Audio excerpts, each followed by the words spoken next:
यदुवंशी अक्रूर ने चिंतन करते हुए श्री गोविंद के पास पहुंचकर उनके चरणों में सिर झुकाते हुए अपना परिचय दिया। भगवान ने उसे अपने गले से लगाया। फिर कृष्ण और बलराम उसे साथ लेकर अपने घर आए। फिर उन्होंने एक साथ बैठकर भोजन किया। इसके बाद अक्रूर ने उनसे वह संपूर्ण वृतांत कहना शुरू किया, जैसे कि दुरात्मा दानव कंस ने आनक दुदुम्बी, वासुदेव और देवी देवकी को डांटा था, तथा जिस प्रकार वह दुरात्मा अपने पिता उग्रसेन से दुर्व्यवहार कर रहा है और किस लिए उसने मुझ अक्रूर को तुम्हारे यानी वृंदावन भेजा है। भगवान देवकी नंदन ने यह संपूर्ण वृतांत विस्तार पूर्वक सुनकर कहा, हे दानपते, ये सब बातें मुझे मालूम हो गई। इस बारे में मुझे जो सही लगेगा वही करूँगा। अब तुम कंस को मेरे द्वारा मरा हुआ ही समझो। इसमें किसी और तरह का विचार न करो। भैया बलराम और मैं दोनों ही कल तुम्हारे साथ मथुरा चलेंगे। हमारे साथ ही दूसरे बड़े बूढ़े गोप भी बहुत सा उपहार लेकर जाएंगे। आप यह रात्रि सुखपूर्वक बिताइए, किसी प्रकार की चिंता न कीजिए। 3 रात्रि के भीतर मैं कंस को उसके अनुचरों सहित अवश्य मार डालूंगा। अगले दिन निर्मल प्रभात काल होते ही महातेजस्वी राम और कृष्ण को अक्रूर के साथ मथुरा चलने की तैयारी करते देख जिनकी भुजाओं के कंगन ढीले हो गए हैं, वे गोपियां नेत्रों में आंसू भरकर तथा दुखांत होकर गहरी सांस छोड़ती हुई आपस में कहने लगी, अब मथुरापुरी जाकर श्री कृष्ण फिर गोकुल में क्यों आने लगे, क्योंकि वहाँ तो ये अपने कानों से नगर नारियों के मधुर आलाप रूप मधु का ही पान करेंगे। नगर की विदगद वनिताओं के विलास युक्त वचनों के रसपान में आसक्त होकर फिर इनका चित हम गवार गोपियों की तरफ क्यों जाने लगा। आज निर्दयी दुरात्मा विधाता ने समस्त ब्रज के सारभूत श्री हरि को हरकर हम गोप नारियों पर घोर आघात किया है। नगर की नारियों में भावपूर्ण मुस्कानमयी बोली, विलास ललित गति और कटाक्षपूर्ण चितवन की स्वभाव से ही अधिकता होती है। उनके विलास बंधनों से बंधकर यह ग्राम्य हरि फिर किस युक्ति से हमारे पास आएगा। देखो देखो, क्रूर एवं निर्दयी अक्रूर के बहकावे में आकर ये कृष्ण रथ पर चढ़कर मथुरा जा रहे हैं। यह नृशंस अक्रूर क्या अनुरागी जनों के हृदय का भाव तनिक भी नहीं जानता, जो यह इस प्रकार नयन आनंद वृद्ध नंद नंदन को यहाँ से लेकर जाता है। और देखो, यह अत्यंत निष्ठुर गोविंद राम के साथ रथ पर चढ़कर जा रहा है। अरे, कोई इन्हें रोको। इस पर गुरुजनों के सामने ऐसा करने में असमर्थता प्रकट करने वाली किसी गोपी का लक्ष्य करके उसने फिर कहा, अरे, तू क्या कह रही है कि अपने गुरुजनों के सामने हम ऐसा नहीं कह सकती। भला अब विरह अग्नि से भस्मीभूत हुई हम अब हमारा गुरुजन क्या करेंगे। देखो, यह नंदगोप आदि गोपी भी उनके जाने की तैयारी कर रही है। इनमें से भी कोई गोविंद को लौटाने का प्रयत्न नहीं करती। आज की रात्रि मथुरावासिनी स्त्रियों के लिए सुंदर प्रभात वाली हुई है, क्योंकि आज उनके नयन श्री अच्युत के मुखर अरविंद का मकरंद पान करेंगे। जो लोग इधर से बिना रोक टोक श्री कृष्ण का अनुगमन कर रहे हैं, वे धन्य हैं, क्योंकि वे उनका दर्शन करते हुए अपने मांसयुक्त शरीर का वहन करेंगे। आज श्री गोविंद के अंग प्रत्यंगों को देखकर मथुरा वासियों के नेत्रों को अत्यंत महोत्सव होगा। आज न जाने उन भाग्यशालिनों ने ऐसा कौन शुभ स्वप्न देखा है, जो वे कांतिमय विशाल नैनों वाली मथुरापुरी की स्त्रियां स्वच्छंदता पूर्वक श्री कृष्ण को निहारेंगी। अहो, निष्ठुर विधाता ने गोपियों को महान निधि दिखलाकर आज उनके नेत्र निकाल लिए।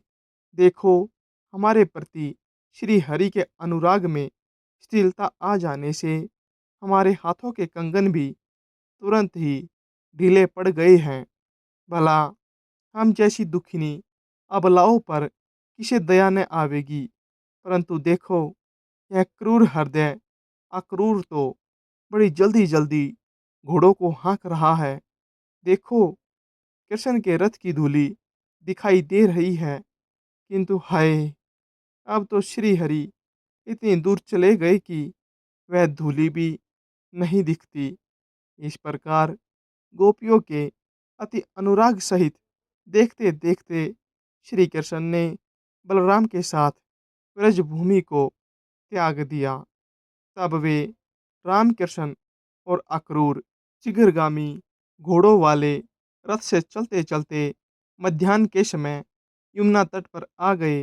वहां पहुंचने पर अक्रूर ने श्री कृष्ण से कहा, जब तक मैं यमुना जल में मध्याह्नकालीन उपासना से निवृत्त हूँ, तब तक आप दोनों यहीं ठहरे। रामकृष्ण को यमुना के तट पर छोड़कर अक्रूर यमुना जल में घुसकर स्नान और आचमन आदि के बाद परब्रह्म का ध्यान करने लगे। उस समय उसने देखा कि बलभद्र शस्त्र फणावली से सुशोभित है। उसका शरीर कुंद मालाओं के समान शुभ्र वर्ण है तथा नेत्र प्रफुल्ल कमल दल के समान विशाल है। वे वासुकी और रंभ आदि महासर्पों से गिरकर उनसे प्रहंसित हो रहे हैं तथा अत्यंत सुगंधित वरमाला से विभूषित है।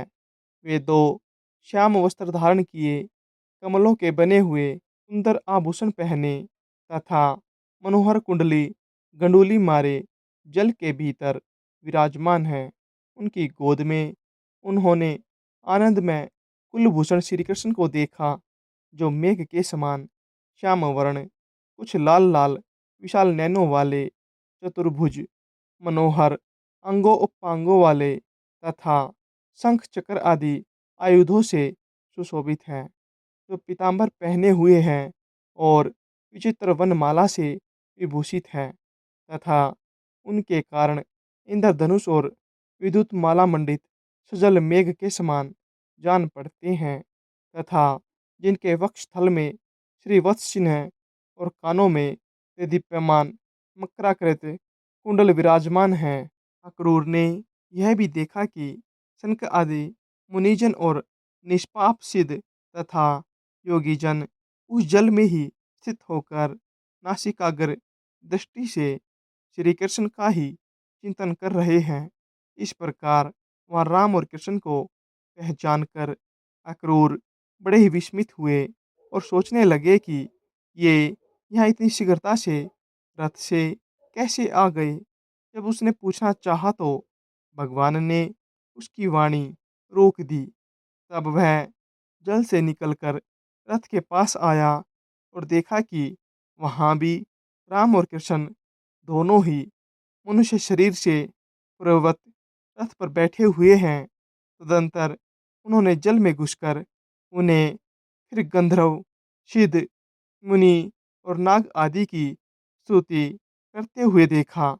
तब तो दानपति अक्रूर वास्तविक रहस्य जानकर उन सर्व विज्ञान में अच्युत भगवान की स्तुति करते हुए बोले, जो सन्मात्र स्वरूप अचिंत्य महिम सर्वव्यापक तथा कार्य रूप से अनेक और कारण रूप से एक रूप है, उस परमात्मा को नमस्कार है। आप सर्वरूप एवं हवि स्वरूप परमेश्वर हैं। आप बुद्धि से अतीत और प्रकृति से परे हैं। आप भूत स्वरूप, इंद्रिय स्वरूप और प्रधान स्वरूप हैं तथा आप ही जीवात्मा और परमात्मा हैं। इस प्रकार आप अकेले ही 5 प्रकार से स्थित हैं। अकेले आप ही ब्रह्मा, विष्णु और शिव आदि कल्पनाओं से वर्णन किए जाते हैं। आपके स्वरूप, प्रयोजन और नाम आदि सभी अनिर्वचनीय हैं। हे नाथ, जहाँ नाम और जाति आदि कल्पनाओं का सर्वथा अभाव है, आप वही नित्य, अविकारी और अजन्मा परब्रह्म है। क्योंकि कल्पना के बिना किसी भी पदार्थ का ज्ञान नहीं होता। इसलिए आपका कृष्ण, अच्युत, अनंत और विष्णु आदि नामों से स्तवन किया जाता है। वास्तव में तो आपको किसी भी नाम से निर्देश नहीं किया जा सकता। जिन देवता आदि कल्पना में पदार्थों में अनंत विषयों की उत्पत्ति हुई है, वे समस्त पदार्थ आप ही हैं तथा आप ही विकारहीन आत्म वस्तु है। अतः आप विश्व रूप हैं। इन संपूर्ण पदार्थों में आपसे भिन्न और कुछ भी नहीं है। आप ही ब्रह्मा, महादेव, अर्यमा, विधाता, धाता, इंद्र, वायु, अग्नि, वरुण, कुबेर और यम हैं। इस प्रकार एक आप ही भिन्न भिन्न कार्य करने वाले अपनी शक्तियों के भेद से इस संपूर्ण जगत की रक्षा कर रहे हैं। सूर्य की किरण रूप होकर आप ही वर्षा द्वारा विश्व की रचना करते हैं। अतः यह गुण में प्रपंच आप ही रूप हैं। सतपद ओम तत्सत इस रूप से जिसका वाचक है, वह ओम अक्षर आपका परम स्वरूप है। आपके उस ज्ञानात्मा सदसत स्वरूप को नमस्कार है। हे प्रभु वासुदेव, संकर्षण, प्रद्युमन और अनिरुद्ध स्वरूप, आपको बारंबार नमस्कार है।